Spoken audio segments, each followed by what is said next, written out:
rock your body. Yeah. Everybody. Yeah. Rock your body.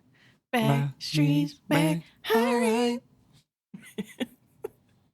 Ding, ding, ding, ding. Here I go on my own. Is that what it's? I don't think those are the words. Here we go, I'm back again. Tell your friends, sisters, and tell your friends. It ends with friends. I don't know who you're supposed to tell before your friends. I don't know. Not sure. Am I sexual? Yeah. That's the only one I know.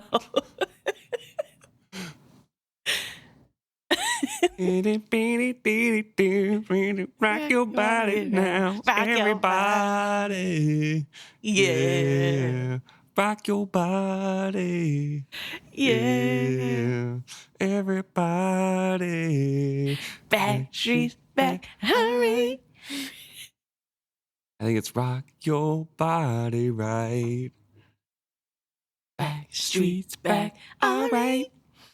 I don't know. It's been too long since I've heard that song. Not that long, but too long.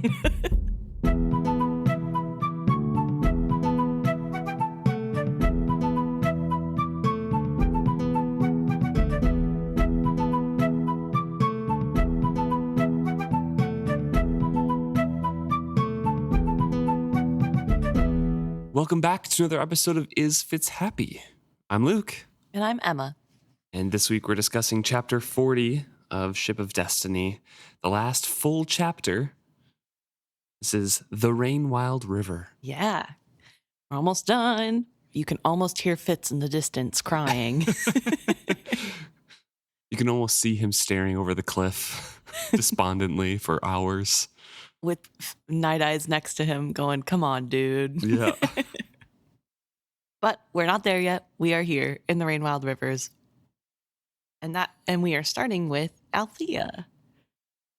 Mm-hmm. So we get a little bit of an update on what has happened to the crew since they've been to Bingtown and now are up the Rain-Wild River. Because of the time jumps with the other points of view characters, Althea kind of updates us on that situation. She says many of the crew had jumped ship in Bingtown. Others had stayed on as far as Trehog, only to find new jobs there as laborers. When they had left Trehog with little more than a skeleton crew, neither Brashen nor Althea had seen it as a real loss. It was going to be difficult enough to scrape together wages for those who remained. Their present errand was to return to Bingtown, where a load of stone awaited them.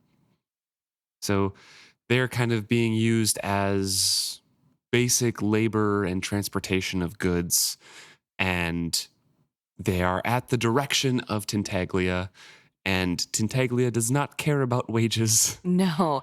Yeah, so it seems at this point at least that the Vestrit luck with money coming in has not quite hit Althea's coffers because she is still very poor and Not wondering yet. what to do. Yes, not yet. But I think it's really interesting to know that they have been back to Bingtown and Kefria and Ronica have not said they would help Althea with money, because you would think that would be a discussion they would have together, but apparently not. And maybe because Brashen's the captain, not Althea, they don't feel obligated. They have their own money and worries, you know? I guess, but they also know that they're getting a ton of money in from I guess they didn't know that. Yeah, they don't know the satrap part of it. Yeah, That's true. Fair enough. So because at that point, Brashen and Althea had already been to Bingtown and had the troubles getting permission to marry in the Trader Concourse. and had left. Yeah. Yep, and had left already. Okay. So never mind. Not as harsh as I thought, but still, it's one of those things where Althea is struggling and worrying about what to do next, and the luck has not found her as of yet. So they are just hoping that things are going to be okay. And when they get back to Bingtown, they're supposed to pick up rocks, big stones, to Yep. bring back up the Rain-Wild River. Mm-hmm. And Althea suspects that they are coming from the new trader holdings that were destroyed in the war. I also just wanted to quick point out a little bit of irony that this is the end of the book, and we see not only is Althea working on the Rainwild River, which her father was adamantly opposed to. But also she ends up gaining her fortune from the Rainwild River, Right. which again is something that her father could have done but refused to do on principle. And so I just find it really poetic, I guess, maybe, that she is fully doing not what her father wanted her to do and is succeeding. So Yeah. just an interesting little thought I had.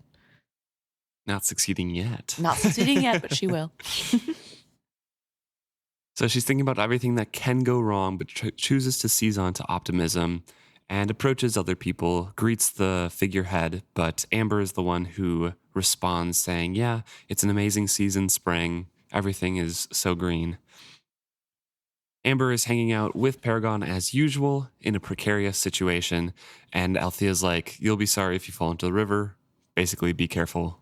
Right. It'll burn you up, even if we get you out immediately. So, and Amber is not concerned. She doesn't think Paragon will drop her. No, she's sitting on one of Paragon's hands, cupped, and that cupped her before him, and she is working on some decoration on Paragon, charging bucks, she says. Which, another little Hint. clue there, I guess, right at the end of the book. Yes. So the charging buck sigil will be on Paragon. And it's really interesting. We do know that Amber had said previously that there were things she wanted to fine tune with Paragon earlier. Do scroll work and decorations. Yes, but she had stopped because as they were reaching the pirates before Althea got back on board, because for all intents and purposes, he was functional, and that was what was more important at the time. So now that there is a lull and it's not as important to be out of the way, Amber can continue on the work that they were working on before. Yep. She calls Paragon to be let back up, and Althea looks around and is taking in the sights of the Rainwild River area, the forest here. Unseen birds called in the trees. Some of the vines that festooned the gigantic trees had put out fat purple buds, and a tall column of dancing insects caught the sunlight on their myriad tiny wings. Althea grimaced at the sparkling sight. And then they talk about how those bugs are very annoying and in every room. And Althea says they're all in mine. And Amber's like, well, at least one is in mine because it's really annoying. Yeah, and that makes Althea glad to see saltwater soon. They're kind of going towards the mouth of the Rainwild River, it seems. Yep.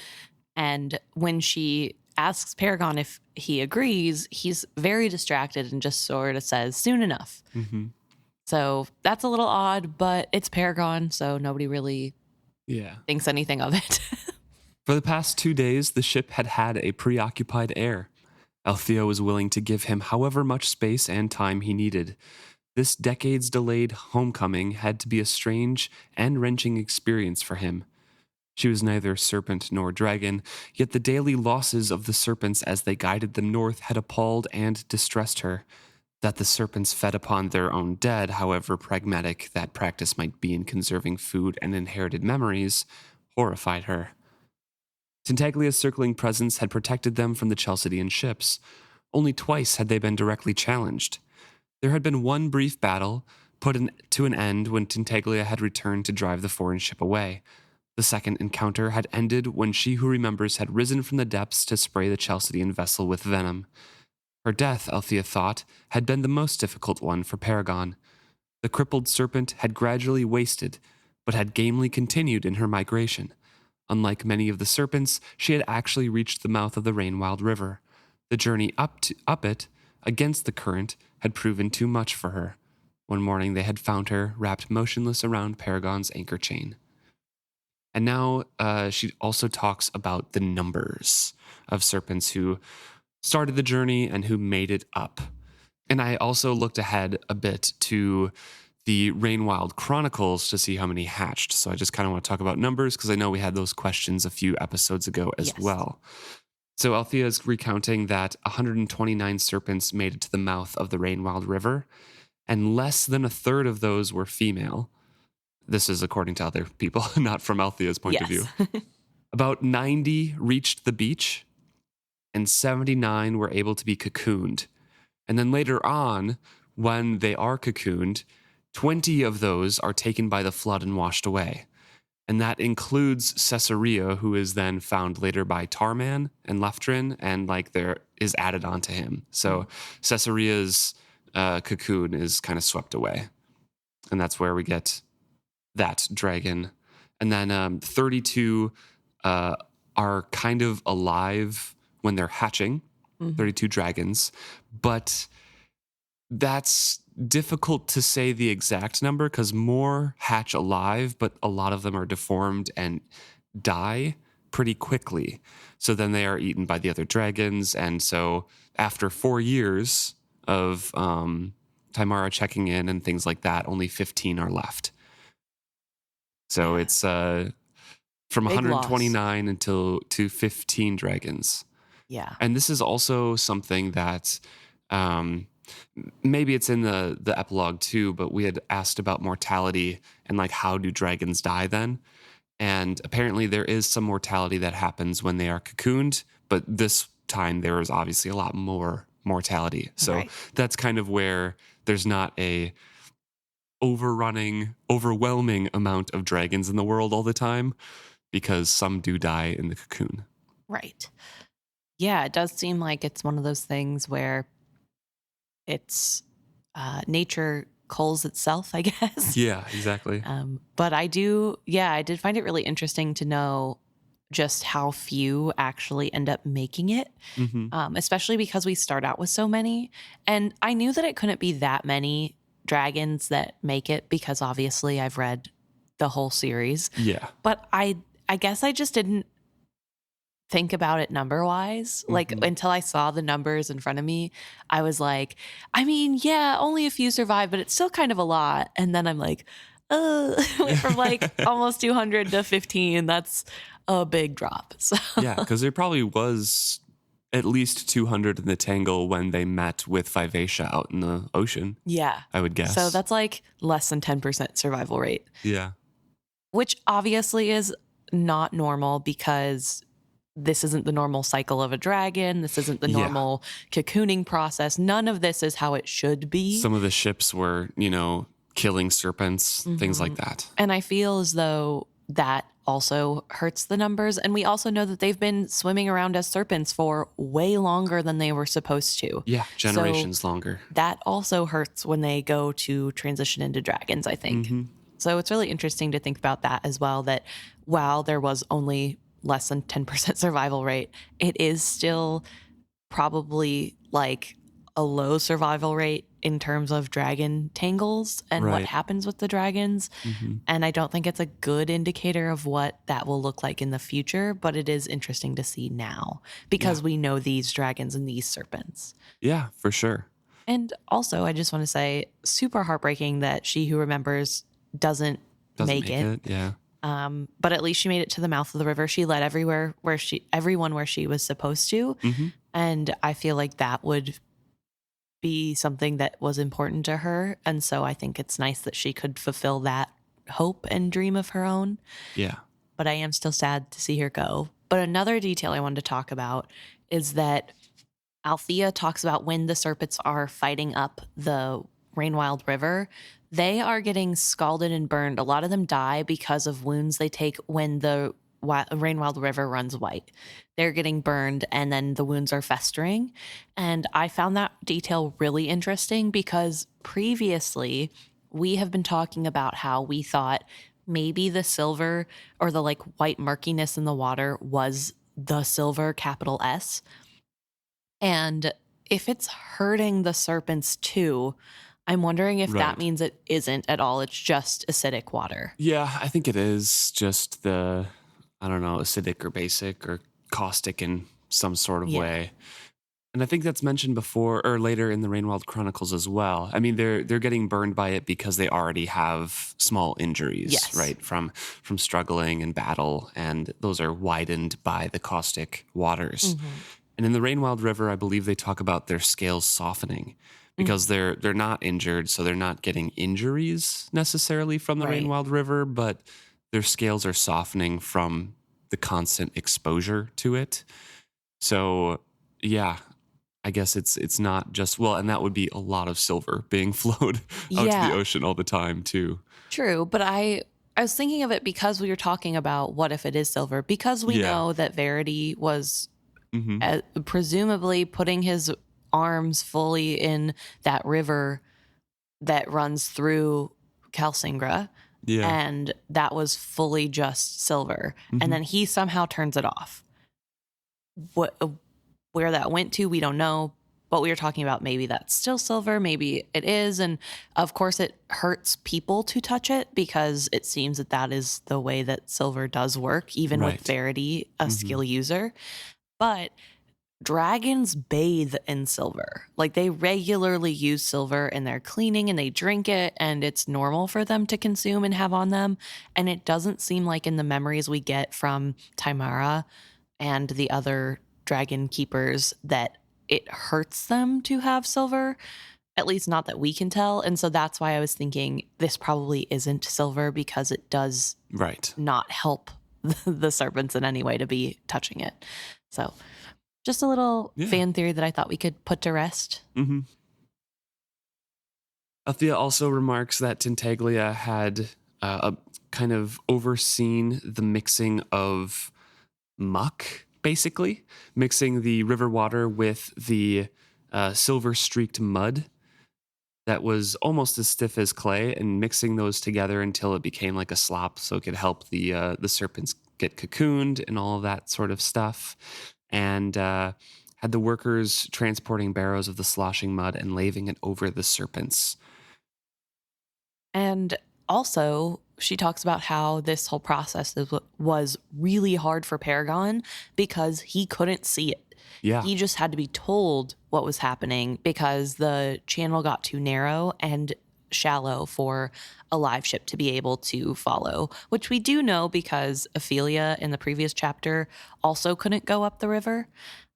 So we know that that was a thing, but now we're hearing firsthand from Althea how that affected Paragon specifically. Ophelia doesn't have her memories, so she probably only wanted to see out of curiosity, not really personal feelings, whereas Paragon is feeling that on a personal level that he can't Right. oversee this portion.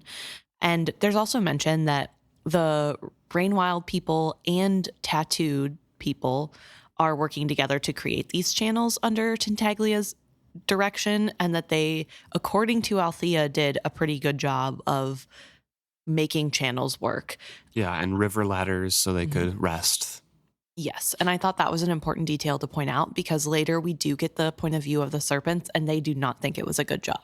So I thought it was really important to point out that Althea is like, wow, they did a good job and they really worked hard and did a lot. And then the serpents, who have no concept of what it takes to make a river do that, are like, how dare the humans not help us more? Right. So it's really interesting, I think, that duality. Mm-hmm. So Althea is kind of turning it over in her mind that she had to report to Paragon what had happened, and so is telling us what had happened as well. When Tintaglia was helping all these serpents create their cocoons, some of them would die. Tintaglia would roar her grief over all of them and then share out that meat to all of the remaining serpents, and a little bit to herself. But mostly she was subsisting on small game that hunters would bring her, and not thriving because of it. But she was surviving. Surviving, yeah. Right. And poor Althea has to be the one to break the news to Paragon every time a serpent doesn't make it.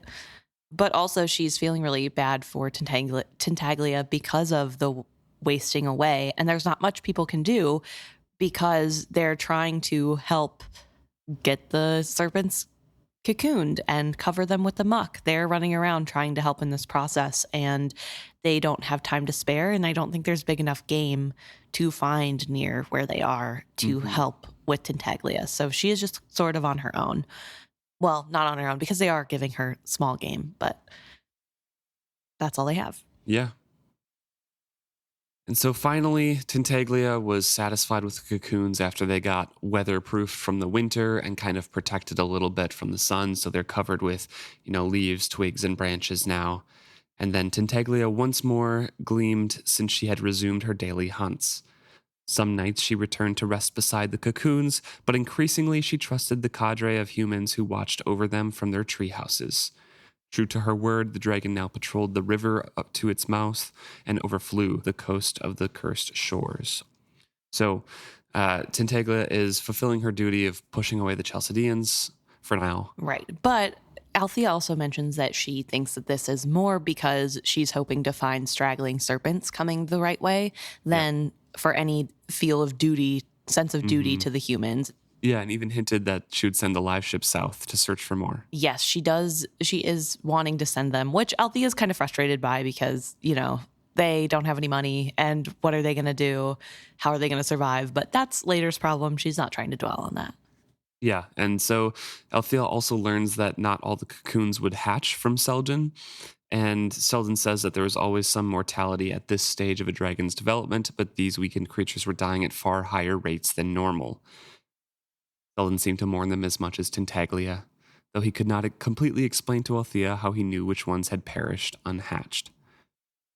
And then we kind of switch a little bit over to what Althea thinks of Selden now. Right. He's kind of just dropped in the middle of this, sort of like, and then Selden said, and it wasn't previously mentioned that Selden was even there. I mean, we knew because, but Althea doesn't mention meeting up with him. It's just, oh, and by the way, Selden told me. Yeah. And then she starts thinking about her nephew, who she realizes she didn't really know before, but this new Selden, she doesn't know either. He's even stranger now. And it was not just the physical changes. At times, he did not seem to be a little boy anymore. The cadence of his voice and his choice of words when he spoke to the dragon seemed to come from an older and foreign person. The only time when he seemed like the Selden she recalled was when he had returned dirty and weary from a day spent exploring with Bendir. So they had, kind of been staking out the buried city of Kasserek, and they had returned and they were discussing plans for the excavation. Yes, and happen. While they're looking for the city, they are tying festoons to trees, so little ribbons in different colors to mark different meanings, but Althea can't seem to figure out what any of the difference is from color to color, so she just knows that there's different colors they're tying around, and it means something to them. Right. She says she no longer knew her nephew, but she was sure of one thing, that Selden Vestrit was fired with enthusiasm for this new life he had found. In that, she rejoiced. It surprised her that Kefria had let him go. Perhaps her older sister was finally realizing that life was to be lived rather than hoarded against an unseen tomorrow. Two thoughts. First, interesting that she's calling him a Vestrit, because technically he is a Haven, but she's claiming him as a Vestrit now that he's doing good works and she approves of his life choices. And then it's also really kind of confused how that works, because in in Bingtown society, the firstborn seems to inherit the trader name. So if that is a woman like Kefria, and they have their last name changed, as it seems to be in Bingtown society where you take the man's last name, she is still known as the Vestrit trader. Yeah. And Malta refers to herself as a Vestrit sometimes. When she's trying to do trader business, yeah. Yeah. So, I think it's kind of just interchangeable, and Althea is just like, well, Kyle sucked, so we'll just forever claim Selden as a Vestrit because we don't need to mention the Haven part. I think it's a pattern with Althea specifically where she calls Kefria and Kyle's children Havens when she doesn't like what they're doing, and Vestrits when she does approve. True. So I thought that was a really interesting indicator that she actually is pretty proud of Selden, because she calls him Selden Vestrit instead of this Haven kid running around with the dragons. She claims him as her own family, and so I just think that's a funny little detail that is in there. And he is a Vestrit too. It's not untrue. It's just funny because Althea only does that when she approves. And when Vivacia becomes a dragon, isn't that dragon Vestrit Haven? I don't remember. I think that I don't remember my true name, but I'll become Vestrit Haven or something. Which I'm sure Althea was thrilled by. Yeah. I think. Or was it Carrig Vestrit or something like that? I don't know. It might be Carrig Vestrit. Might be Forgetting the Haven part, which would Hopefully. be hopefully, yeah. But yeah, so that's the first thing I noticed. But the second thing, which I think is really interesting, is this weird attitude of course you should let a 12-year-old. Is he even 12? Is he like 9? No, he's like, got to be 9. Yeah. So of course you should let a 9-year-old live their life the way they want to. You shouldn't hoard life against an unseen tomorrow. Yeah, when you're 20, like not when you're 9. Yeah, I think so Malta was 13 or just about 13 and Selden was 7 in the beginning. So I think 4 or 5 years apart. So he's either 9 or 10. Yeah. Depending on what we consider Malta. Yeah. I feel like she's 15 now. I don't know. 14 going on 15, like almost 15. 14 going on 15, I would say, because I think it was also spring in Ship of Magic in the beginning. So probably almost 15. Yeah. And Wintro might be 16 now. Yeah. I don't know. But I thought it was so weird. It feels like a doubling down on Hobb's part of like, this is fine and normal in this society. Not weird that Keffria is allowing her 9-year-old to go alone into the Rain Wilds. I mean, he's not alone because he does have a family to take care of him that are taking him in as their own. But I don't know. I just found it a really weird thing for Althea to be like, finally, Keffria gets it. Gets what? Like, this isn't normal, and I don't think it should be treated as normal, but hey, that's just a 21st century gal reading into it, I guess. Also, aside and kind of unrelated topic, but Wintro being generously 16 now, talk about another age gap with Edda being like at least 25. You think she's 25? Yeah. I thought she was like 21. I thought she's like around the same age as Althea. Kenneth's been going to her for a while. That doesn't mean that I know it doesn't mean anything. But Wintro remarks that she is like an older woman. And I know it also, you gave me a little like look. And he might not be the best judge of age, sure. But he makes a remark somewhere in the middle of the books that like you're closer to my age than to his. But it makes it seem like that's kind of like it's kind of close-ish. Yeah. So I feel like she was mid to upper 20s. Okay. She could be young 20s, but still, like that's fair. We don't really ever get to know. At the beginning, if she was 21, now she's 23 or something, and he's 16. Right. No, for sure. It's still, age gaps all around. Yeah, this it's is the book of same age gap as Rain to Malta. In like best case scenario.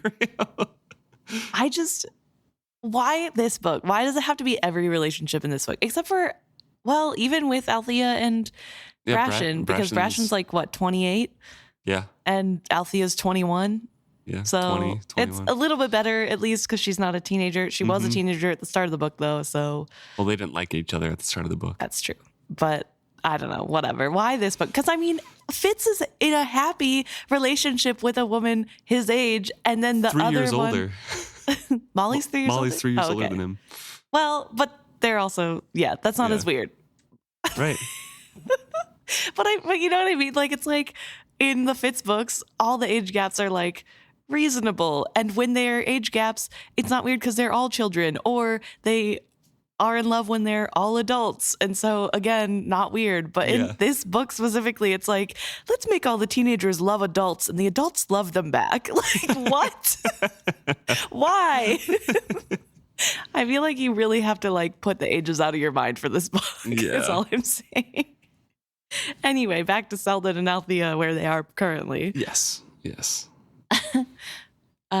Althea's pretty proud of Selden for what he's doing and finding something that he likes to do, which I thought was a really nice sentiment that she is proud of him for finding what he likes, not because what he's doing is important to her. She doesn't understand what he's doing or care necessarily, but she knows that he cares and that he's finding joy in it. And I think that's a really good attitude to have. And I think it's a pretty big step in the right direction for Althea and of being like the other family. people in the family matter too. Yeah, it's not just about me. It's like other not, people exist. Yeah, she's not quite as selfish anymore as she was in the Ship of Magic. Still a little bit, but of course, yeah. That's human nature. Mm-hmm. She has grown on me as a character with her own growth. It's still weird to me reading the beginning of it of how I didn't like reading her. Yeah. Perspectives in Ship of Magic.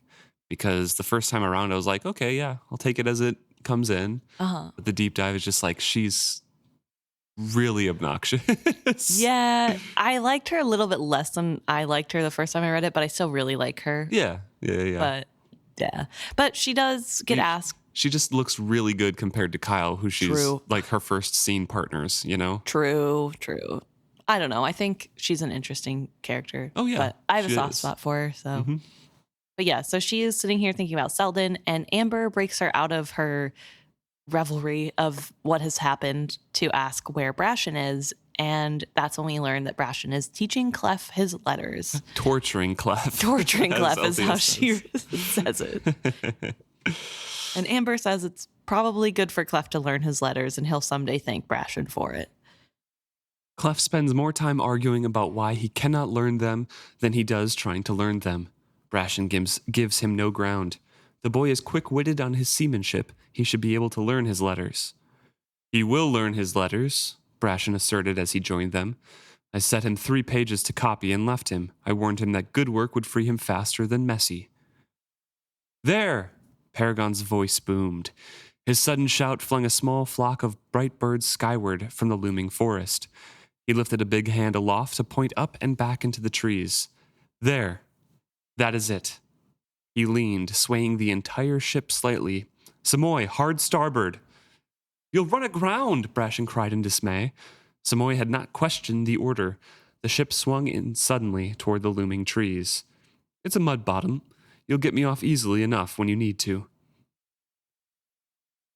Paragon's like, well, this is where we're going. Yeah, I'm interrupting. This is where we're going.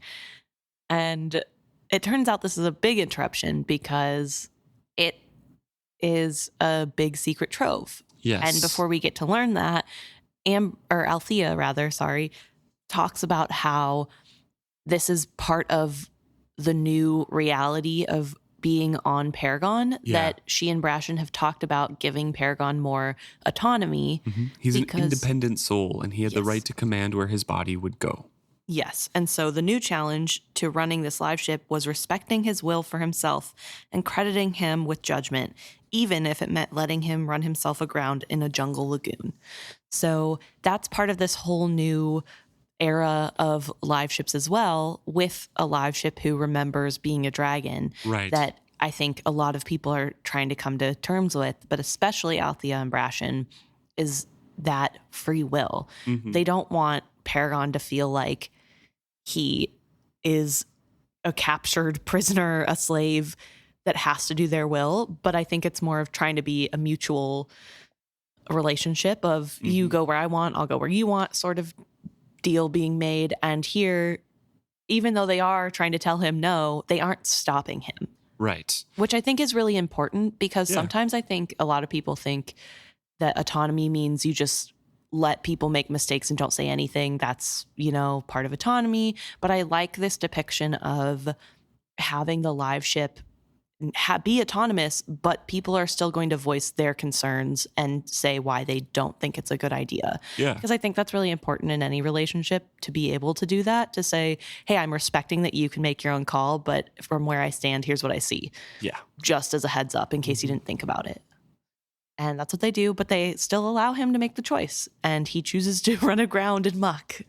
So he turns down a deep, still water channel. Althea's like, wow, he managed to find this place. And they go a ways, and eventually his rigging starts to get tangled up in the trees because this is a forest surrounded by odd, winding channels. And eventually he says, we're here. Brashen, of course, is like, yeah, I guess we are, wherever here is. And Amber is the one who says it and points at a tree and says, this is Igrot's hoard.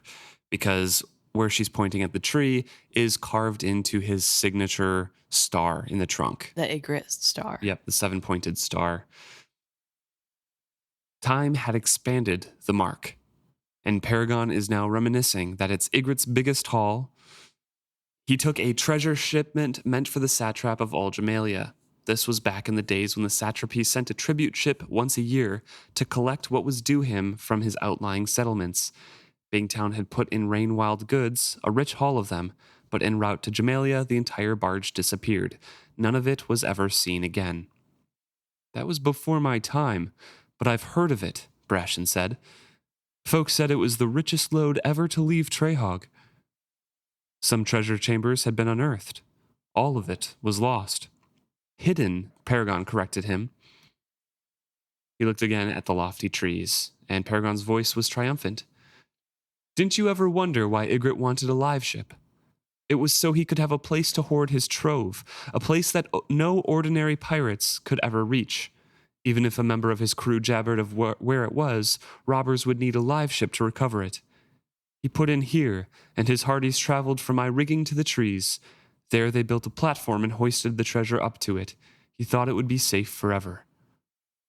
There was fury in Brashen's voice as he asked, Did he blind you before or after he selected this place? After, Paragon said quietly. He never trusted me. With reason. I lost count of how many times I tried to kill him. He blinded me so that I could never find my way back without him. He turned back from the crew on the deck and dropped Amber a slow wink. He never thought that anyone might recarve me. Neither did I back then. Nevertheless, here I am, sole survivor of that bloody crew. It's mine now, and hence yours. And then a big quiet Everybody's pause. quiet and just sort of taking in the information. And he raises his eyebrows and says, no one wants to reclaim it for us? Very Paragon of him. This is really interesting kind of plot holy for me. Oh, really? Actually, no. You know what? I correct myself immediately because I was going to say that the platform being in the rain wilds would kind of disintegrate, but that's not from the rain. It's just from the water. So, yeah, I don't know. This is fine. I'm just surprised that construction that was probably 40 years old is still holding strong. I mean, how long has With a the bunch of rain wilds tree houses been standing? Yeah, true. So, I don't know. I don't think it's that weird. That's true. I forgot the tree branches can be like as wide as 10 feet across. Yeah. So I don't know. I think it's pretty cool. I think it's nice because I remember the first time reading it, I kind of had put out of my mind why Igrot wanted a Liveship. Yeah. I guess it just hadn't really occurred to me other than maybe just because he wanted to say he had one and no one else did. It's not that important. No. To the plot. No. And so I mean, obviously there's little hints of the Igrot's treasure. I think it's mentioned once or twice in the other books. Yeah, each or something. Yeah, and so obviously that's a thing. But I was thinking that was more like, pirate trope. Obviously there's a big buried treasure somewhere. I wasn't thinking up the Rainwild River in trees. Right. So I think this is a really fun little twist. And also I think the one bad thing about it is it goes back to that the Vester family having an inordinate amount of luck. This is something I left out of my rant in the previous episode. They have so much luck, and it's not just Malta or Kefria or Ronica. It's also Althea and Selden, I guess, until next trilogy for Selden, poor Selden. But at least at the end of this book, it's really tying up every Vestrit storyline with a pretty bow and a good ending. And here we have Althea thinking, how are we even going to be able to keep the crew we have? We can't pay them. And now all their money. Generational wealth. Yeah, literally generational wealth for life. Yeah. So I guess that, I don't know, that's the only negative about it. But I kind of don't care about that because it's so fun. Mm-hmm. And I think it's really interesting to have this sort of be a reward, quote unquote, for them figuring out how to work with Paragon, and that he was willing to give them this because he could have kept quiet. He did not have to tell them it was here. He could have told Kennet's kid when Kennet's kid got of age, and instead he shares it with his new family, and I think that's really sweet. We switch over to Brashen's point of view, who is kind of overseeing the unloading of this treasure, and he and Althea are complaining because it seems like Paragon discovered this and pointed out now just to get Clef out of his reading lessons or his writing lessons because he is the lightest and nimblest of them. So it's basically tailor-made for him to go up into the rigging and then onto the tree branches and bring stuff down. Exactly. So he's having the time of his life and getting out of a lesson. She, Brashen, and several crewmen stood on a layered platform of logs. The vines had reinforced the old structure with their growing strength through the years, actually incorporating it into their system of tendrils and air roots. The chests and barrels that had held Igrot's hoard had not fared as well. A good part of the day's work had been repacking the spilled treasure into emptied food crates and casks. The variety of it astounded them. They had found Jamalian coins and worked silver among the loot, a sure sign that Igrot had squirreled more than just the Rainwild hoard here. Some of his booty had not survived. There were long mouldered remains of tapestries and rugs and heaps of iron rings atop the rotted leather that had once structured the battle shirts. What had survived far outweighed what had perished. Brashen had seen jeweled cups, amazing swords that had still gleamed sharp, necklaces and crowns, statues, vases, game boards of ivory and marble, with gleaming crystal playing pieces, and other items he could not even identify. And there were humbler items as well, serving trays, delicate teacups, carved hair combs, and jeweled pins. And among the Rainwild goods was a set of delicately carved dragons with flakes of jewels for scales, and a family of dolls with scaled faces. These last items Brashen was packing carefully into the onion basket from Paragon's galley. So they are kind of, him and Althea are kind of going over some of the treasures at the moment, just looking at some, and she's like, oh, I think this is a musical instrument, and it's all crystal, and they're just kind of sitting there relaxing together. Yeah, they're having a fun time. I mean, this would be really fun. This is genuinely my idea of the best date ever. You get to find a hidden pirate hoard and then go through every item. I am in heaven. So they're living my dream. And a hidden pirate hoard from a magical city. Yes, even better. Like genuinely my dream, but it's fine. I'm not jealous. It's fine. But we have Althea here, trying to talk to Brashen, and he's looking at her, and she's forgotten that she has some crazy diamond headpiece on that's sparkling beautifully in the sunlight, and he's just overtaken with her beauty. Mm-hmm. And she dazzled him and his heart swelled. It's just a really cute moment that they have here working together and just in peace in the Rainwilds. Brashen, she complained a moment later. He realized he was still staring at her. Without a word, he rose and went to her. He pulled her to her feet and kissed her, careless of the tolerant grins of two sailors who were scooping scattered coins into heavy canvas bags. He held her in his arms, still half amazed that he could do this.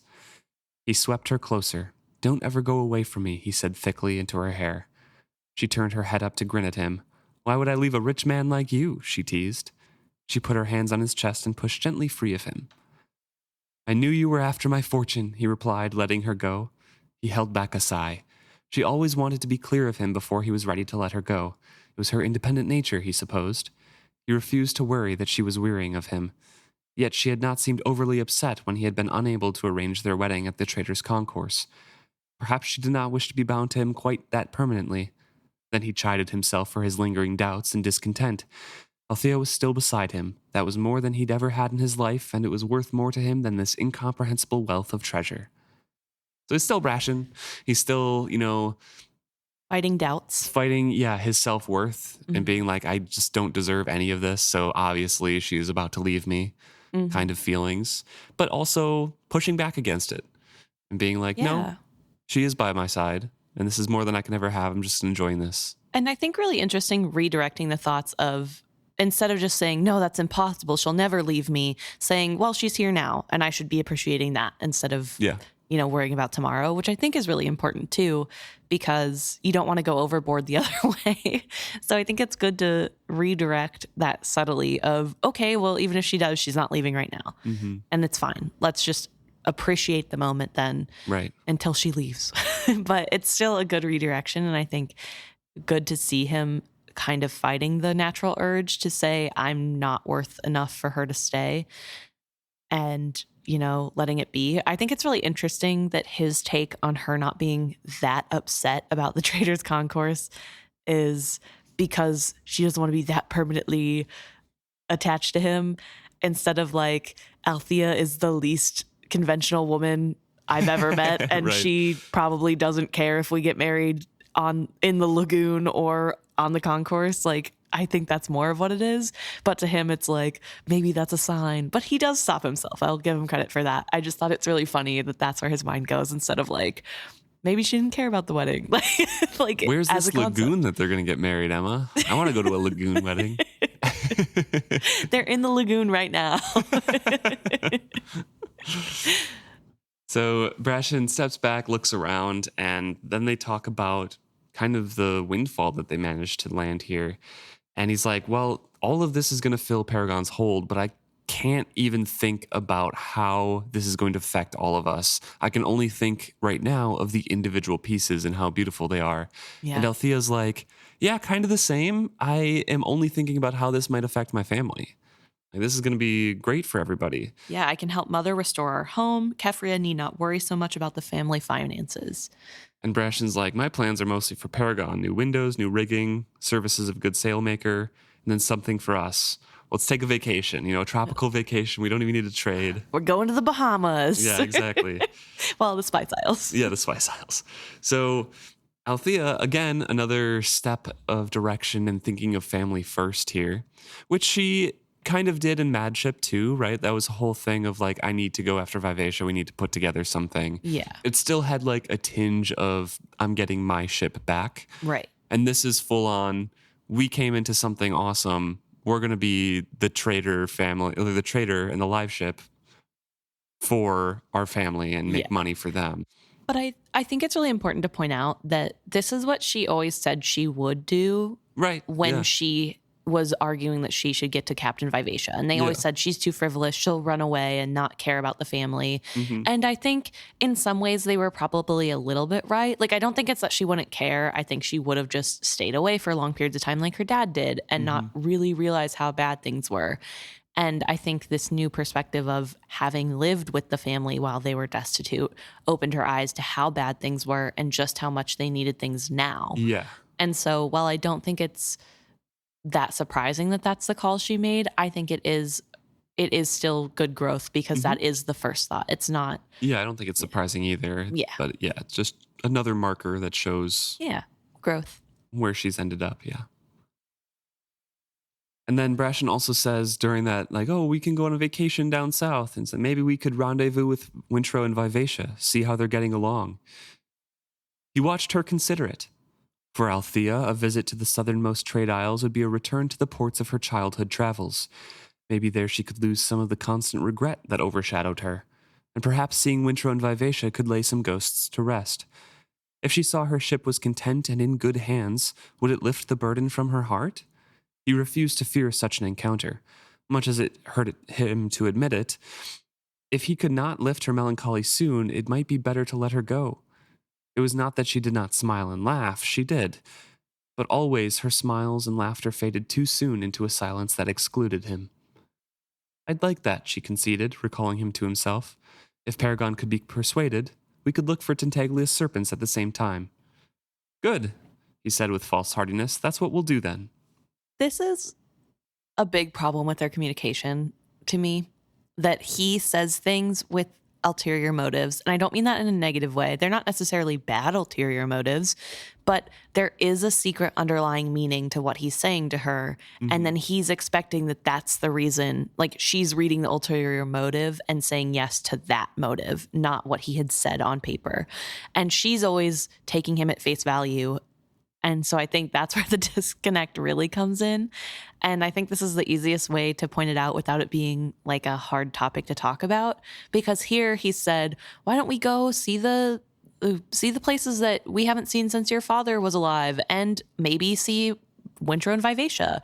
And then in his head, it's like, okay, she needs to see Winter and Vivacia. That's why she's been so sad, because she misses Vivacia and she wants to go to them. And I guess if she really needs to, I'll let her. And she's like, okay, that sounds like fun. And he's like, oh, because she wants to go back to Vivacia. And that's not what he says immediately, but that's how he's sort of taking it, is like, it just feels like there's this like second conversation happening to Brashen that is not happening to Althea. Because of that, lack of self-worth. Yeah. You Yes. And so it's something that he'll definitely still need to work on. I appreciate that it's still there and that he isn't just magically free of that, because I really don't think it's been enough time for him to not be that way. Yeah. But I do think this is a really good place to point out he's constantly having these like two-faceted conversations with Althea, who's only hearing one part of the conversation. Right. And he's getting frustrated. And the weird part about it, well, not the weird part, but like the not toxic part about this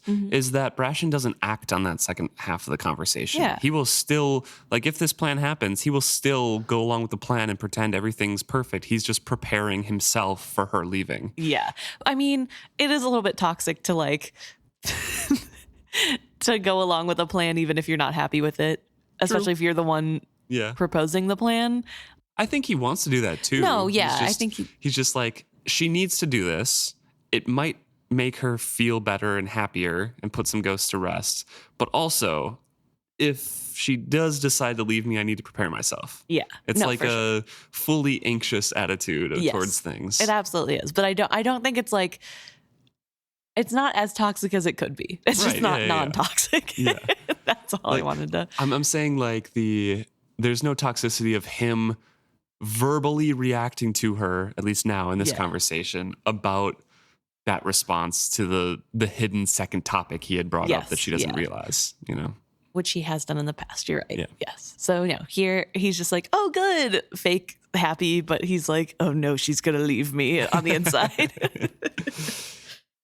But I think it's also really interesting to have Brashen's point of view, right? So we know as readers that Althea is really struggling with recovery from what has happened to her with Kenneth. Yes. And that's why she's probably been so distant and feeling weird. She's struggling with those big feelings. And that's an important thing to harp on about how Brashen is feeling right now, because he says like, yeah, she does smile and laugh, but then really quickly she excludes me from it and just like stops doing anything. Yes. And so, I thought that was really important to point out that while, yes, he has some self-conscious issues and is definitely reading too much into it, it's also Althea not telling him what she's going through and trying to suffer alone. And obviously she thinks she's putting on a good performance and doing what needs to be done so that nobody knows anything's wrong with her.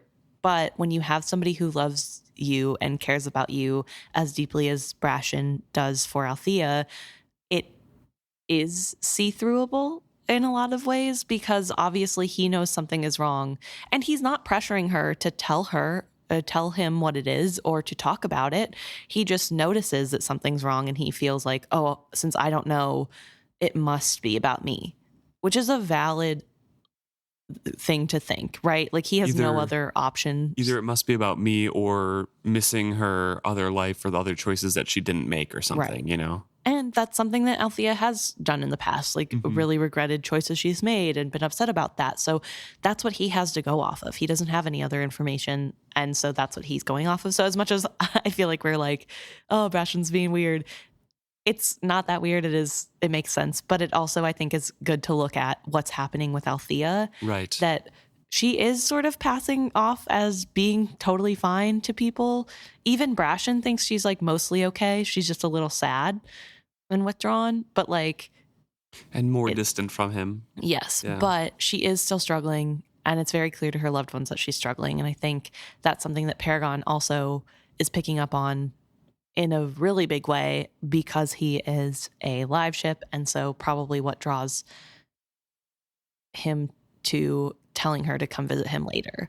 But I thought it was important to talk about now because we have Brashen talking about it, about I don't know. We skip to Paragon's point of view. It is at nighttime now. And Oh, wait, before we go to Paragon's point of view, Althea, as she's walking away, says that she wants to go check how the crew has stowed the treasure, which is really funny and brings us back to the very first chapter of us meeting Althea, where she's getting reprimanded for checking Kyle's work. And so I think it's really funny that here at the end, she's also checking the rigging because she has a very specific way that her father taught her how to do it. And that's the only right way. True. So Paragon's point of view, dark now. It is nighttime. And Amber is coming out to meet him with a lantern. It's a lovely night, isn't it? It is, but it won't be for long for you. That lantern will attract every insect that flies. They're thickest immediately before a storm. Linger long and you'll be bitten all over. I just need it for a short time. She drew a breath and he sensed an unusual excitement running through her. She sounded almost nervous. Paragon, earlier you offered to share your treasure with us. I've found something among it, something I desperately long to possess.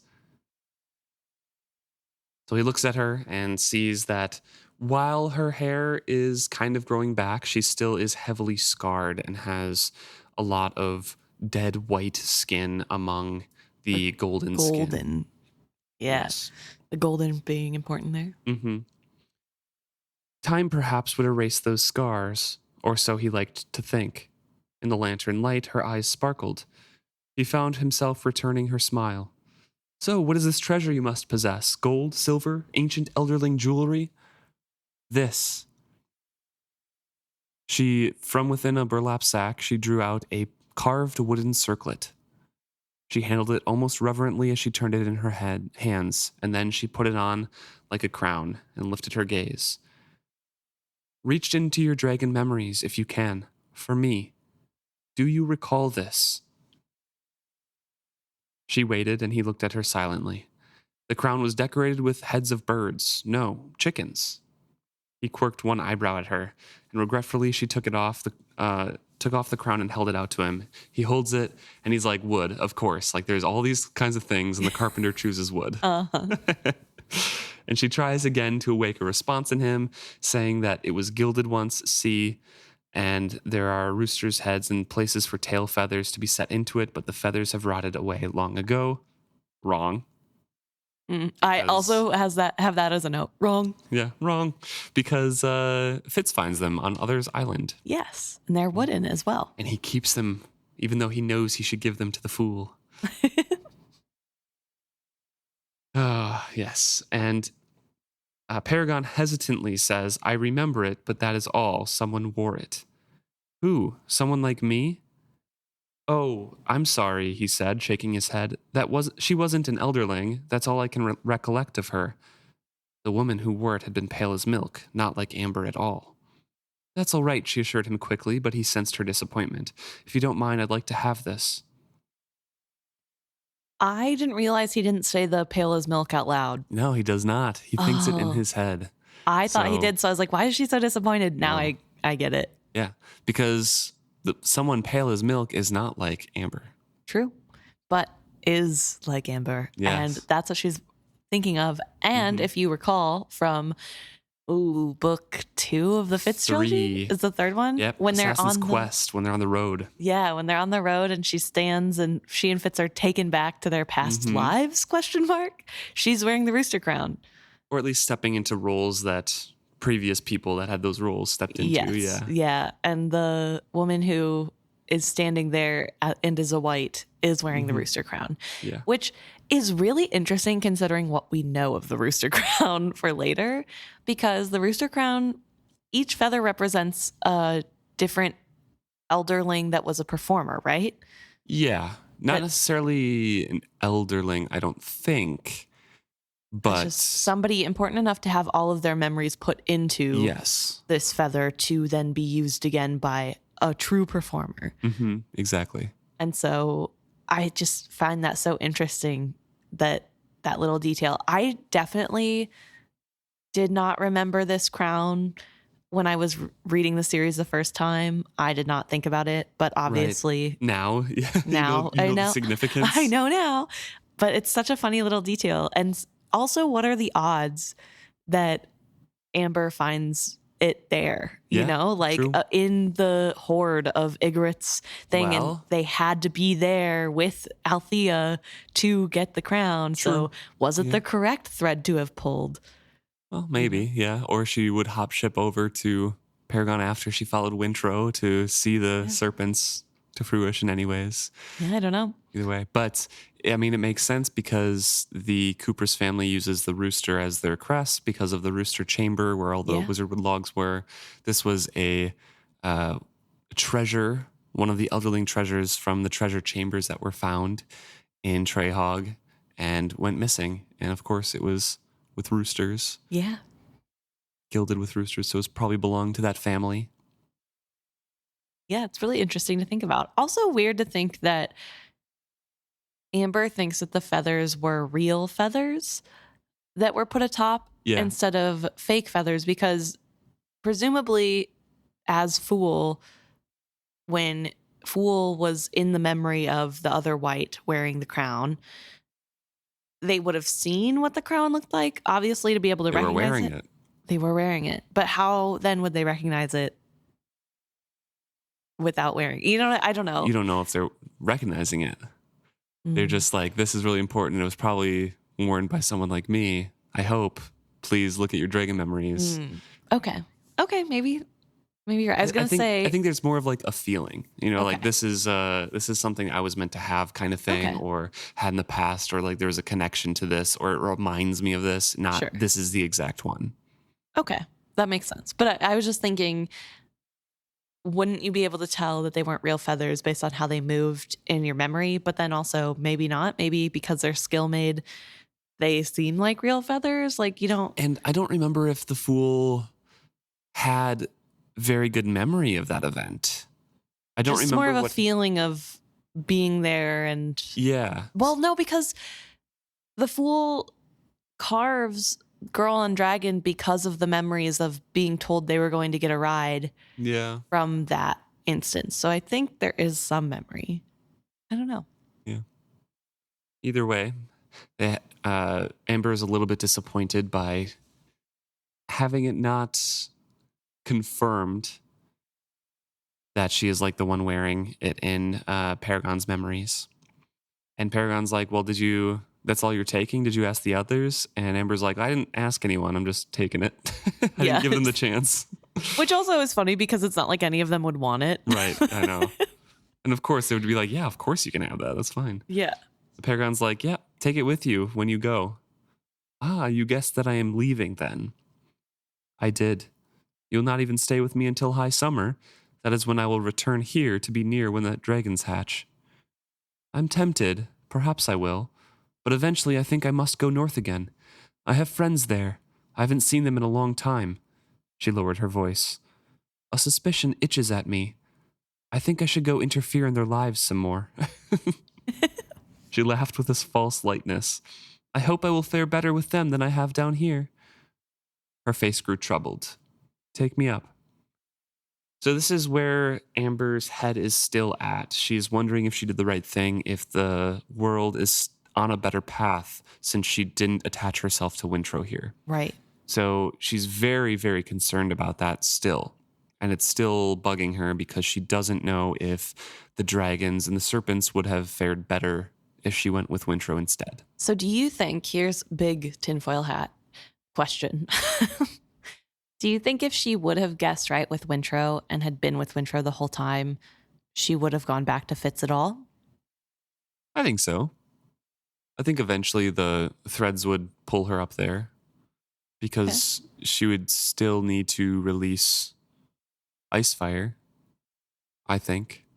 Well, would she have? Because if she was more successful with Wintro, potentially more serpents could have survived and it would have been okay. Sure, but they were geriatric serpents that had been alive for generations, and there's a vast mortality rate just from that. Right. Let alone, the battles and stuff. But fair enough. Even if there was 30 dragons or 50 dragons that survived, they would still need the Rainwild Chronicle journey up the river, and then they would be by humans too long to have the true dragon attitude. Okay. So I think Icefire is definitely needed. Okay. So that's my opinion, at least. Good to know. So she is brought back up onto deck, and Paragon is very pleased that she's so trusting of him. He seems very content. He remarks that she is trusting as a child, and she sat on his crossed arms and leaned back against him companionably. So I think he's becoming very comfortable with the closeness, and especially with Amber, because Amber was the one who really helped get him out of his shell and tried to be nice to him. Right. Even when that wasn't always what he needed. Was what he needed, but... Yeah, but she did work really hard, and they do have a really close bond. And I think he also appreciates her for the next thing that she does, which is she asks him a hard question, and he notes that she's the only one who ever does. Everybody else kind of dances around hard topics, but she just asks outright. And he appreciates her for that because he'd prefer that. Just say what you mean, and I'll answer if I want to, because she also doesn't seem to demand answers. She asks, and if he says no, she lets it go. And so the question she asks is, how did they all die?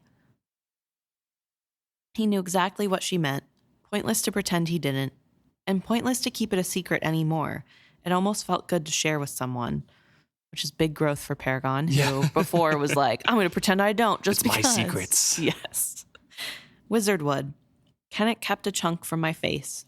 One of his chores was to help with the cooking. He boiled it in the soup. Almost all of Igrot's crew died from it. He felt her cringe. He tried to make her understand. He was only finishing what Igrot had started. Men had begun to die on the ship. Igrot keel-hauled 2 sailors for insubordination. They both drowned. 2 others went over the side during a stormy night watch. There was a stupid accident in the rigging. 3 died. We decided Igrot was behind it. He probably meant to do away with anyone who knew where the treasure was hidden, including Kenneth. He forced himself to unclench his hands. We had to do it, you see, to save Kenneth's life. Amber swallowed. She asked the question anyway. And those who didn't die from the soup? Paragon took a breath.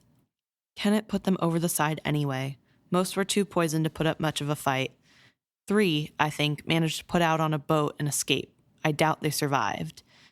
And Igrot? The jungle seemed black and peaceful place. Things moved in it outside the circle of the lantern light. Snakes and night birds, small tree-dwelling creatures, both furred and scaled. Many things lived and moved in the tangled dark. Kenneth beat him to death. Below decks.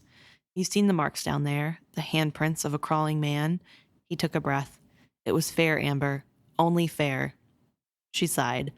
Vengeance for both of you, for the times when he had beaten Kenneth to death. He nodded above her. Twice he did that. Once the boy died on my deck, but I couldn't let him go. I could not. He was all I had. Another time, curled up below decks in his hidey hole, he died slowly. He's bleeding inside, growing so cold, so cold. He cried for his mother, Paragon said. I kept him with me. I pushed life into him and forced his body to mend itself as best I could. Then I put him back in his body. Even then, I wondered if there was enough of him left to be a whole being. But I did it. It was selfish. I did not do it for Kenneth. I did it for myself, so I would not be left alone again. He was truly as much as you as he was himself. And Paragon says there is no such line between Kenneth and me. Yeah, so just a quick pause there. But that's the story. That's what happened with Igrot's crew. Yeah. So you were right. We do learn a little bit more about exactly what happened. We had talked about it before, but... Yes, but the exact story and how Kenneth mastermind with Paragon on how to keep safe. I don't know if Igrot would have killed Kenneth because you can't sail a live ship without him. I mean, he killed him twice. That's true. But he didn't know that he killed him, right? Because Kenneth did end up coming back to life. True. So for all he knew, he didn't kill him. Yeah. But also 3 survived. One of them was the chef that we saw that Kenneth killed. Yep. And I think he mentioned other ones too. Yeah. I think he did mention killing at least one other crew member he hunted down. But I don't know if he killed all 3. They'd be very old at the moment though, so. That's true. But it was really interesting to learn the whole story. I think I don't know how old Kenneth would have been. And it's kind of crazy to think about him, Young teens. taking over and doing all that and then sailing away and making Paragon flip himself over and sink to the bottom and all that. So really sad. But also, I think knowing that that's what happened, but also Paragon talking about the two deaths is really important because it really does. Paragon saying, I didn't think, even when I held him back and like fixed his body and put him back in it, I didn't know that there was enough of him left to be a human being. I think that's a really important thing to talk about because obviously things were taken from Kenneth in that exchange, which feels like there's a price to be paid for using magic like that. And things of Paragon put into Kenneth. Also that. As well. Yeah. More rage, more trauma, all that sort of stuff. Right. And so there is all of that to think about when thinking about Kenneth. Obviously, it doesn't excuse all the things he's done. Oh, of course not. But I think it does explain maybe why he is the way that he is. And why Paragon had to have him back on his deck to die, which is the conversation where that ends up, where Amber and Paragon talk about how Kenneth had to be on Paragon's deck. Right. Amber says, and that is why you had to have him back. And he says, he couldn't die without me, not any more than I could truly live without him. I had to take him back. Until I was whole again, I was vulnerable. I could not seal myself to others. Any blood shed on my deck was a torment to me. Which is very interesting because that implies that all live ships conceal themselves if they're whole. Right. Which it feels like what Paragon and how Paragon is saying this is that he could do it before he helped Kenneth. Right. Those times. But Vivacia doesn't know how to do that? Vivacia wasn't whole during the slave uprising because Wintrow didn't connect with her until after. True. Yeah. And at that point, she had already soaked in all of that blood. Okay. I feel like it makes sense. Yeah, okay. I think I like it as an explanation to why... It's along the lines of what we had been thinking about before. Yeah. But the connection is something that I hadn't put in there. And so I think that's really interesting to think about Vivacia's story because Wintrow and Vivacia weren't fully connected for so long. And maybe it's not even about the connection necessarily. It's about feeling whole or like connecting with yourself even because I think, I don't know, it's hard because now Wintrow and Vivacia have a connection. It's different than the connection looked like at the beginning and what kind of connection she could have had with Althea. But I think she is much more sure of herself and of her person and therefore has more control. And that might be why she didn't take Kenneth's blood because she didn't feel it was hers to take. And I don't know. What we were thinking about before is that kind of being whole with your dragon self as well, kind of being in touch with all of the memories and who all of you are, because there is such an anathema against shedding blood on a live ship's deck. Yeah. And Althea talks about that. So I feel like none of the live ships can really do it. Yeah, so maybe it is something that you have to embrace the dragon memories too. Yeah. I don't know. I wonder if Ophelia can, because her dragon was dead before they cut into the log and doesn't have the dragon memories. I don't know. But it is really interesting. And I mean, I don't know, just thinking about what that could possibly mean and how that works. Yeah, I don't know. There's a lot to think on. Samoy is doing a slow circuit of the deck because he has the night watch. He says all's well to Paragon, and Paragon replies all's well, and he walks away. And Paragon thinks that he's come to like Samoy because he keeps to himself. He minds his own business. Amber is wondering if Paragon has ever wondered how much he has changed the world, not just by keeping Kenneth alive, by simply existing. By being a ship instead of a dragon? All of it. I lived, he said simply, and I've stayed alive. I suppose I had as much a right to do that as anyone. Absolutely, all of us have a right to our lives, but what if, for lack of guidance, we take the wrong paths? Take Wintrow, for instance. What if he was meant to lead a different life? What if, because of something I failed to do or say, he became king of the Pirate Isles when he was meant to be a man leading a life of scholarly contemplation? A man whose destiny was to experience a cloistered, contemplative life becomes a king instead. His deep spiritual meditations never occur and are never shared with the world. You worry too much. Humans live such short lives. I believe that they have little impact on the world. So Wintrow will not be a priest. It is probably no more significant than if a man who was meant to be a king became a philosophical recluse instead. Oh, Ship, was that meant to be comforting? Just a quick aside. Is that not Fitz? Right, I know. Fitz was meant to be king and becomes a philosophical recluse instead. Or chivalry. Or chivalry. We don't know how philosophical he was, but yes. But I mean, I was thinking, definitely meant to be king. Yes. I was thinking more Fitz because he had that chance to take over the throne and ends up in the dungeons and dead to everybody who knows him, and now is writing things for Shade. Yeah. In the woods. Oh, yeah. No, I immediately go to Fitz as well. I just throwing other people out there too. Yes. But with that connection to Fitz, I have to bring it back to Kenneth's conversation too, because of him dying twice and Paragon taking him and keeping him whole and fixing the body and putting him back in is very, very similar to Fitz dying and being put back in his own body.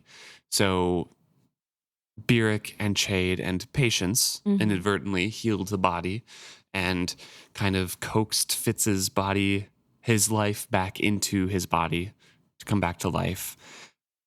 And we all know the torture of going through the chapters where Fitz is a wolf man. Yeah.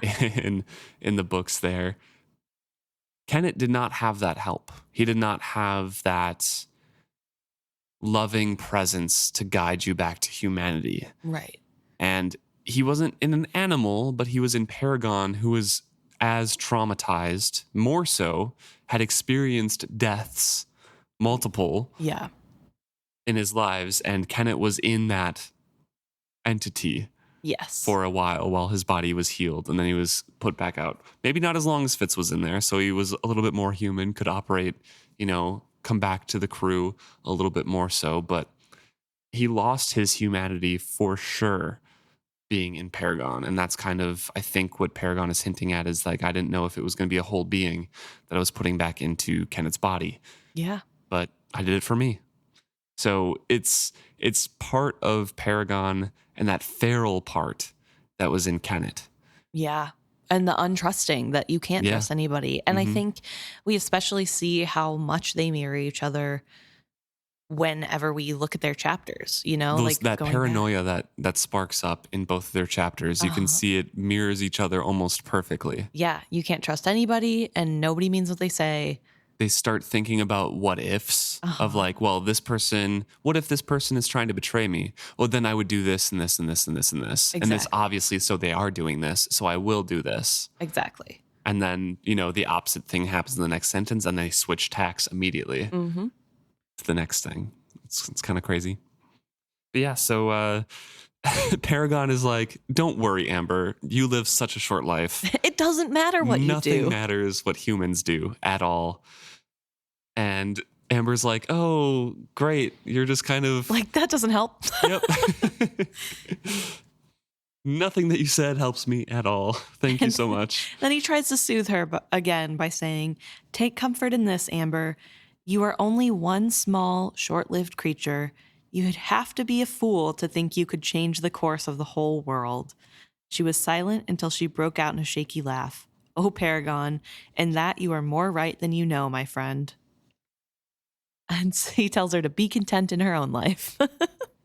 So, and then he does say, though, this is kind of the part that's important for their next meeting here, is that let others decide for themselves what path they will follow. She frowned up at him. Even when you see with absolute clarity that it is wrong for them, that they hurt themselves, perhaps people have a right to their pain. Perhaps they even need it. Perhaps, she conceded unhappily. Please, I think I shall have to go to bed and sleep on what you have told me. So that's the important second half of this conversation is Amber wondering, like, do I have the right to meddle in their lives again? Yeah. Should I go north? Does it matter? Is it good to step in? Do my choices in this help, or should I let people make their own choices? Yeah, what's more important? And I think it's really interesting that Paragon is saying, people have the right to their own path and their own pain. And like, even if you could fix it for them, you shouldn't, because they need that sometimes. And I think that's a really interesting thing. And maybe saying it out loud is what makes him really think about it of, do people need pain? Right. Because when they both come together at the end of this chapter, they're like, both change their minds, like, yep, go north. Yep.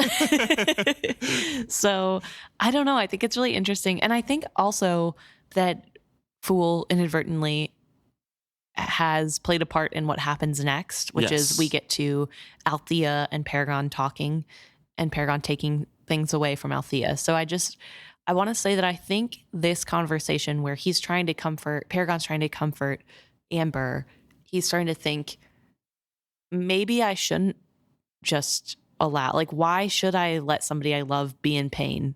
Even if it's their pain, why wouldn't I lessen it if I could? Right. And so I think Amber walking away and being like, I have much to think on, I think Paragon does too. So we switch over to Althea's point of view, and she is smothered in nightmares. It did no good to know that she dreamed. She could not escape it. She wanted to scream and could not. If only she could scream, she could wake up, but she could not find the sound to give it vent. Her screams were trapped inside her. The dream changed. And Paragon suddenly stood over her. He was a man, tall, dark-haired, and grave. He looked at her with eyes like Kenneth's. She cowered away from him. There was hurt in his voice when he spoke. Althea, enough of this. Neither of us can endure it any longer. Come to me. Silently, right now. She's resisting and saying no. The knowing look in his eyes threatened her. No one should fully comprehend so fully what she felt. Yes, he told her. I know what I'm doing. Come to me. So this is kind of proof here. I mean, we kind of know it, but this is told to us now that when she's dreaming, Paragon is feeling all of those dreams as well. He is in those dreams because he has a connection with Althea as well. Yes, and he knows what she's going through, and especially amplified by the fact that he was Kent. Right. But also that we know Althea has kind of a very strong connection with Liveships from when she was a kid. Growing up around Vivacia, she dreamed dreams with Vivacia before Vivacia awakened. She's just very strongly connected to every Liveship that she has been in contact with. She makes quick friends and connections with Ophelia as well. Yeah, she's definitely very open to whatever they need her to be open to converse. Exactly. So she's obviously too open with her own nightmares here, and Paragon is sharing them with her. Also, if we remember, Althea, whenever she dreamt of Brashen, the steamy dreams of Brashen, Ophelia could sense those too. So this is not a new thing, right? But it is a reminder that something that does happen. And so Paragon is here telling her, come to me so I can help. And she is resisting. She does not want the help in this moment. She is scared. She doesn't like that somebody very clearly knows exactly what she's going through, and she doesn't know what to do with that. And Paragon's trying to get her to come anyway. She could not breathe. She could not move. He was too big and too strong, but still she struggled. If she struggled and fought, how could it be her fault? It wasn't your fault. Come away from that memory. It isn't now. That is over and done. Let yourself be done with it. Be still, Althea, be still. If you scream, you'll wake yourself. Worse, you'll wake the whole crew. Then they would all know her shame. No, that isn't it at all. Just come to me. You have something of mine. The hand was gone from her mouth, the weight from her body, but she was still trapped inside herself, and then abruptly she floated free. She was somewhere cold, windy, and dark, and it was a very lonely place. Anyone's company was better than that isolation. Where are you? She called, but it came out as a whisper. Here, open your eyes. She was in a night storm on the foredeck. Rising wind shook the trees overhead. Paragon had twisted to look back at her. She couldn't see his features, but she heard his voice. That's better. I needed you to come here, to me. I waited, thinking that eventually you would come on your own, but you did not. And this has gone on far too long for all of us. I know now what I must do. The figure had paused. His next words came harder from him. You have something of mine. I want it back. I have nothing of yours. Yes, you do. It's the last piece. Like it or not, I must have it to make myself whole. To make you whole as well. You think it is yours, but you're wrong. By right, that pain is mine. Give it back to me, Althea. There is no reason for you to keep it. It was never even his to give you. Do you understand that? He passed it on to you. He tried to get rid of pain by giving it away, but it was not his. It should have stayed with me. I take it back from you now. All you have to do is let it go. I leave you the memory, for that, I fear, is truly yours. But the hurt is an old hurt, passed on from one to another like a pestilence.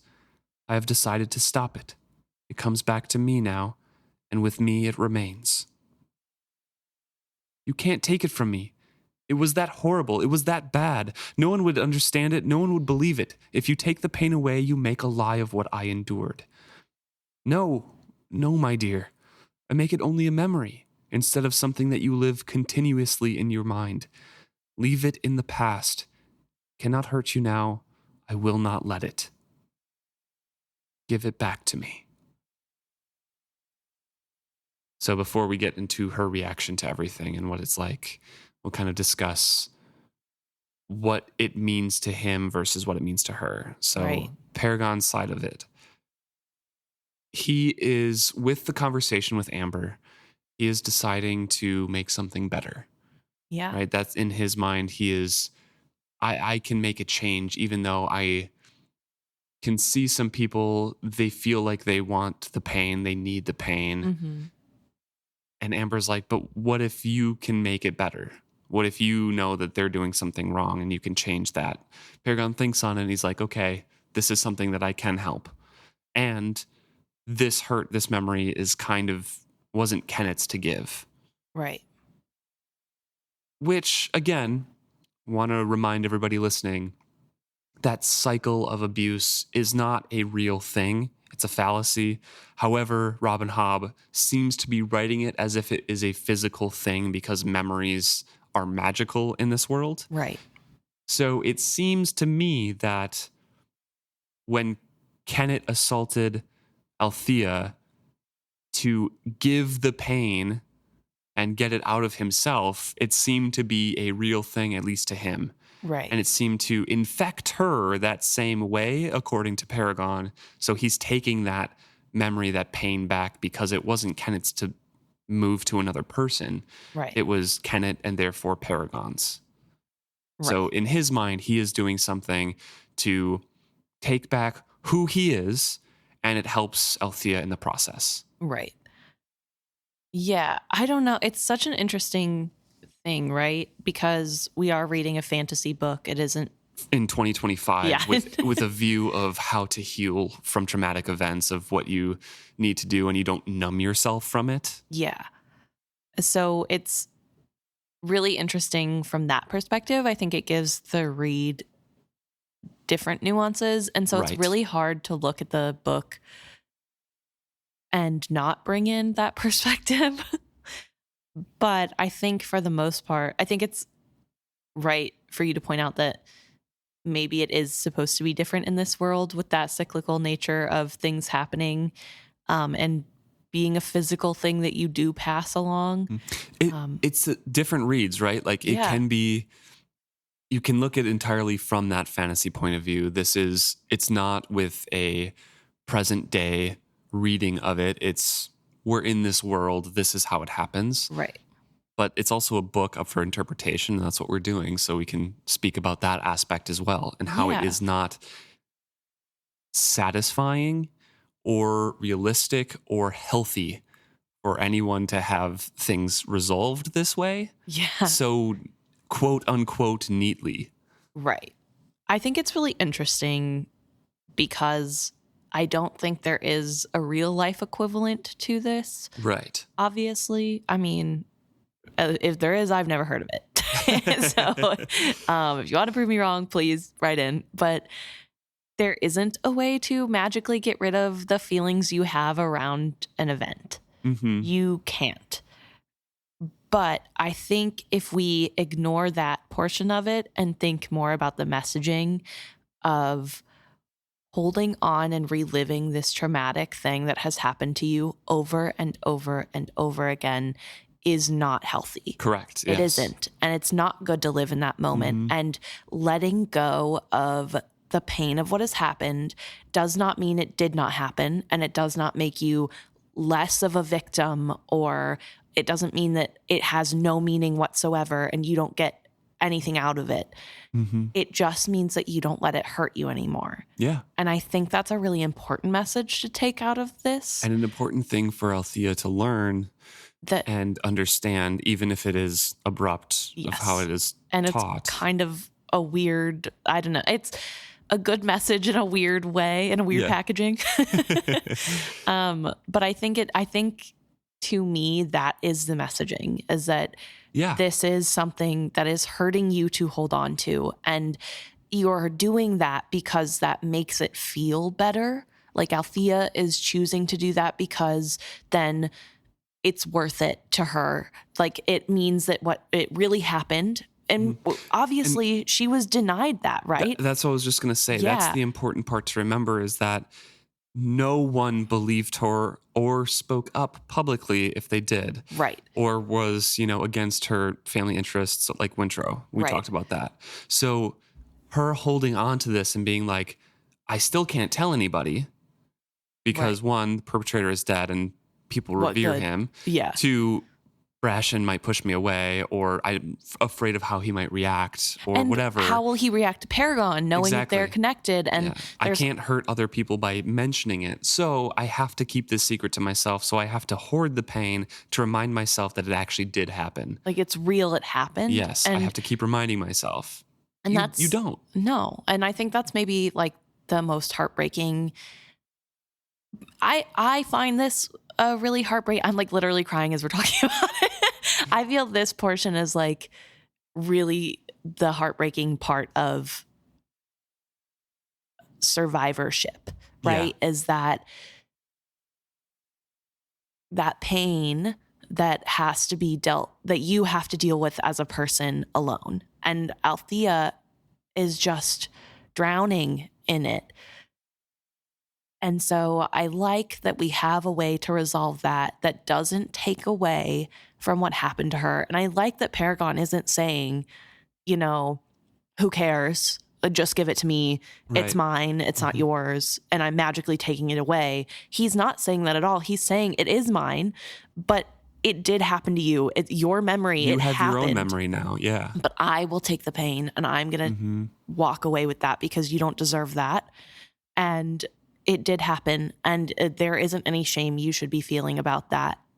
And I don't know. I just think it's done well, even if it, like we said, is in a weird package because of being in a fantasy setting. Mhm. And I think it's good that she does keep it in a way that's different from that we see with like Fitz giving his pain to Girl on Dragon, Yeah. where That's just like, take my memories and pain with it, basically. yes. And because I think he does explain probably the next memories. book that he does have the memories. Yeah. They just aren't as easy to call upon. Because And- there's no touchstone for it. There's no emotion to call back to give you that.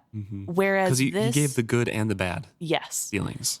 Whereas this felt more like I'm like, you still have that memory. It still happened to you. It's still something you have to work through. However, I'm taking the worst of that pain, like the pain part of it that is keeping you up at night, that you are holding on to so tightly. I'm taking away so that you can't keep holding that crutch. This is like, to have a physical manifestation metaphor for it. It's like someone you jumped through a window and cut yourself with glass, and you kept a piece of that glass for a month and kept touching it with your fingers and cutting yourself over and over to make sure, like, say, hey, this did happen. Yeah. Like, you don't need to do that part. Yeah. You probably have other scars on your body that says that it happened. Yeah. And so when you look at it, you would know it happened. And so I think, it's taking that thing away. And as we go on, Althea talks about the moment that Paragon takes the pain from her. Like a deep splinter being pulled. Yes, it was like a deep splinter being pulled. There was dragging pain of the extraction, and then the clean sting of fresh blood flowing. Something clamped tight inside her suddenly eased. He had been right. She did not have to grip her pain. She could let it go. The memory was still there. It had not vanished, but it had changed. It was a memory, a thing from her past. This wound could close and heal. The injury done to her was over. She did not have to keep it as a part of herself. She could allow herself to heal. Her tears were diluted with the rain that fell down her face. So, as a meta point of view, I'm still frustrated with how this story beat goes. I'm still frustrated that it happens in the 11th hour. I'm still frustrated that it's a magical easing of whatever.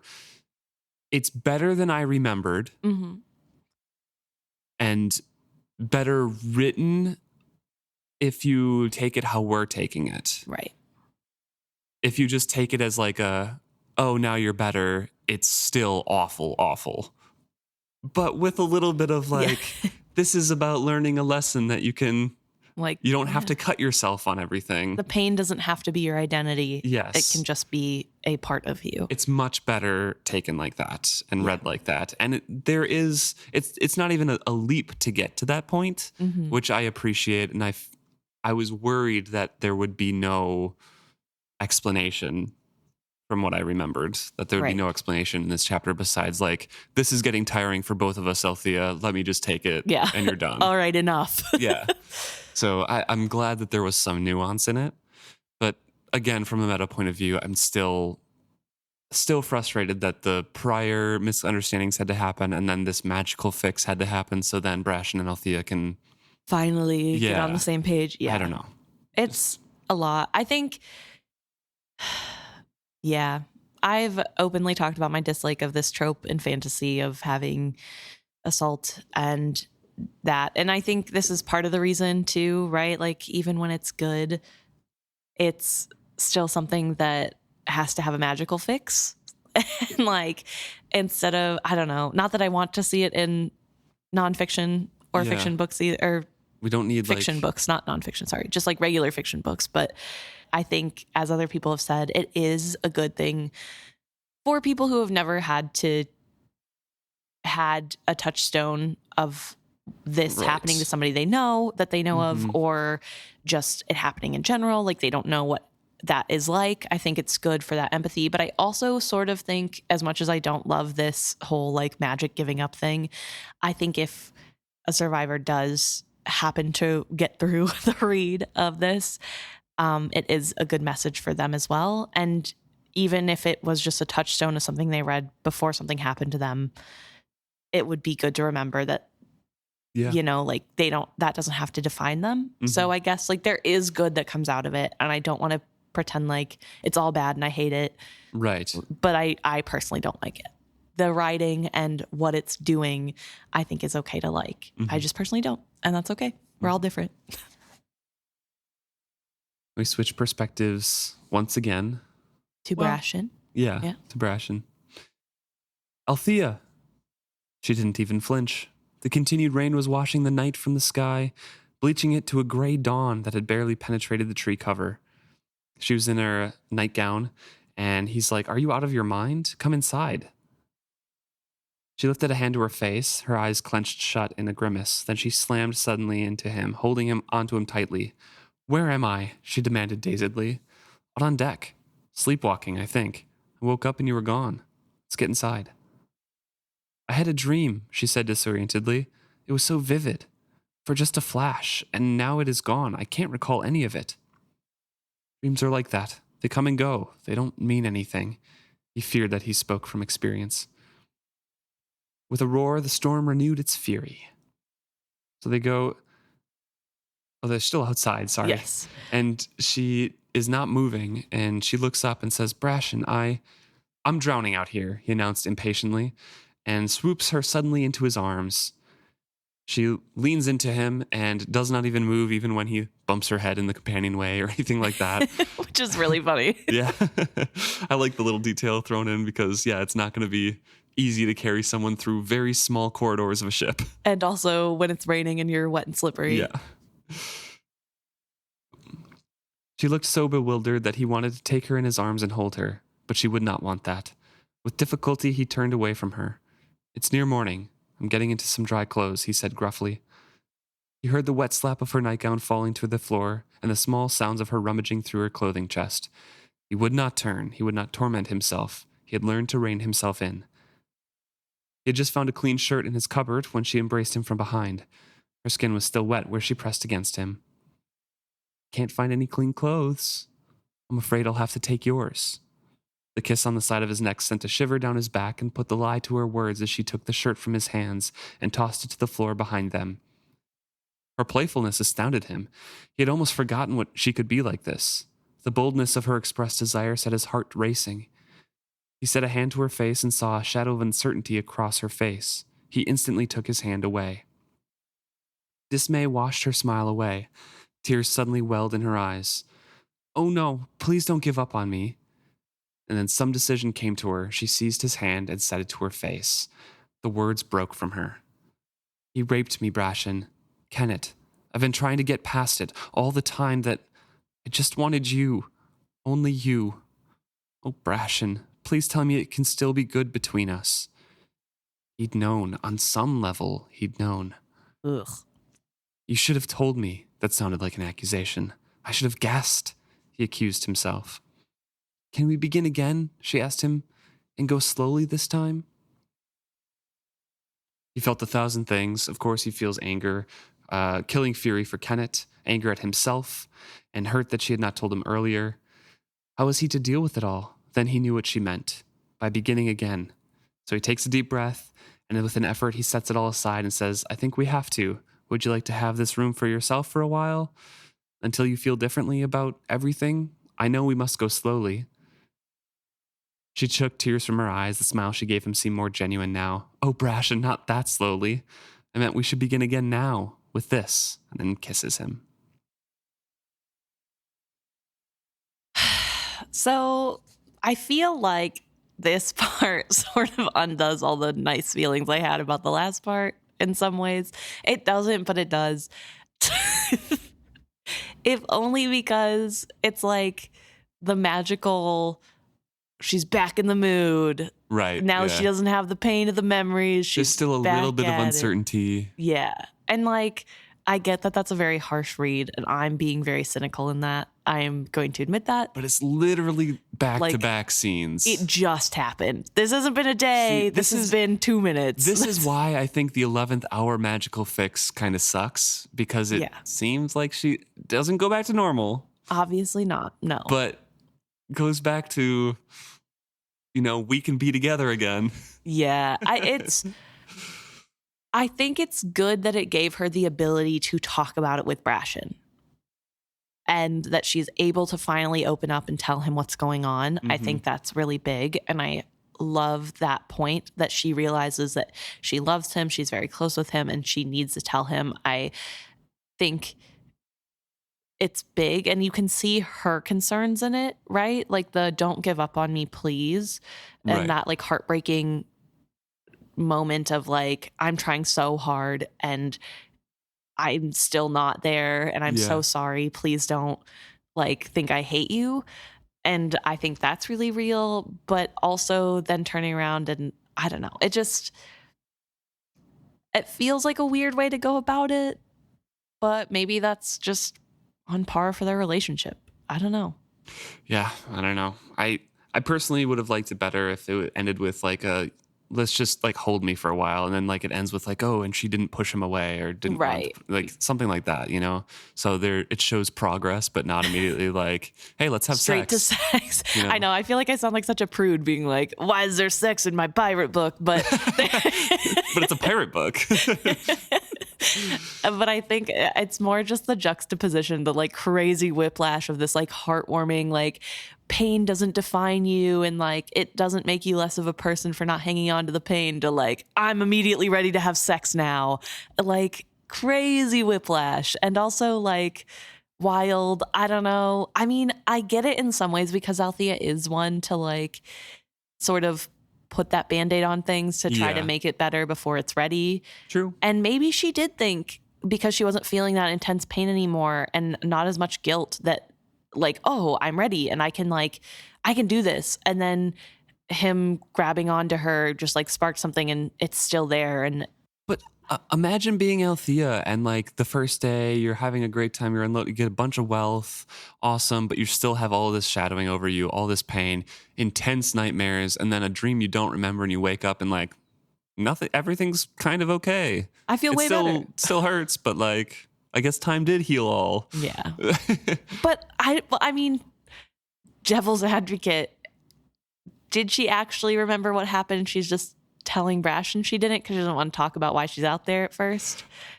I don't know, maybe. I don't know either. It's really hard. Her first question is, where am I? True. And in the dream she was on the foredeck in the storm talking to Paragon, so I feel like that is like kind of, she doesn't remember much. Right. I don't know. So yeah, so it's very, I don't know. I'm being picky, I know, and I'm not being nice or fair, but it's my book club, so I'll cry if I want to. Well, their story ends there. That's what we get for them. So they're on the path to healing, we'll say generously. Yes. And we get Paragon's last little section here, and Amber comes out as well. Paragon turns his face up to the sky, and rain ran over his closed eyes and into his mouth. The chill of winter eased from it as the sun touched the day more surely. He blinked his eyes open and smiled. Life was good. A short time later, he felt Amber set one hand to his railing. You're up early. She was smiling. I woke suffused with a singular feeling of well-being. Did you? He smiled smugly and then looked back to the day. I think I know the feeling. Amber, I think my luck is changing. And everyone else is with it. I suppose so. Do you remember what we discussed last night? I do. She waited. I've changed my mind. You're right to want to go north again. Feels good to set people on the right path. He smiled at her again. Go north. And that is the end of all of our friends in the Liveship, or the Liveship Trader books, except for the serpents. Yeah, we have one epilogue left. But that's the main point of view characters. So Paragon feels really good about what he did. It was the right thing to do. And that's kind of it. Encourages Amber to go north and meddle in the lives of people again. Yes, go forth and meddle. So. We'll have the book discussion next time. Yeah. But little brief thoughts. Because we'll have the trilogy discussion next time. Yes. Mainly, but. I think I agree with you that the wrap-ups are a little too neat and too perfect for a Robin Hobb book. If only because I feel like Fitz never gets it and it makes me salty. Yeah. But yeah, that's fair. Yeah. I don't know. I like the book, but we'll talk about it more next episode. But again, like I think I've said pretty much everything about the last few chapters. Yeah. The last episodes. Yeah, I will say I'm really conflicted because in some ways this chapter is a lot better than I was fearing it would be. Yeah. And in other ways it's just as bad. So right. I won't say worse. I don't think it was worse than I remembered it. But yeah, there are choices I don't like. Yeah. But it's not my book. I didn't write it. And I still love the book. So I guess that's on me. Well, thank you to everyone who has tuned in and listened through the whole trilogy. We got one more episode of this trilogy left. And then, as usual, we are going to take a couple week break before we start the next series, Tawny Man. Exciting. I know, very exciting. I had to go digging to find, had to go find my copy of the book, and it is so much smaller than my Ship of Destiny. Yeah, it is 10 chapters shorter. I think it's 30 chapters instead of 40. Uh-huh. But also, it looks half as big as her Ship of Destiny book. I think because it's a different edition, so margins are like a lot smaller in the Fool's Errand. I must have gotten like the reader's copy, the notator's copy of Ship of Destiny, because it is massive. It's massive and there's huge margins, but I will post pictures. Just so post you guys a picture of like the spines to see the height difference. That's not fair though, because I've been like destroying Ship of Destiny, so it's also bigger for that reason. But I'll have to take before and afters too for after we finish Fool's Errand to see if it gets any bigger. Yeah, make sure to take some pictures.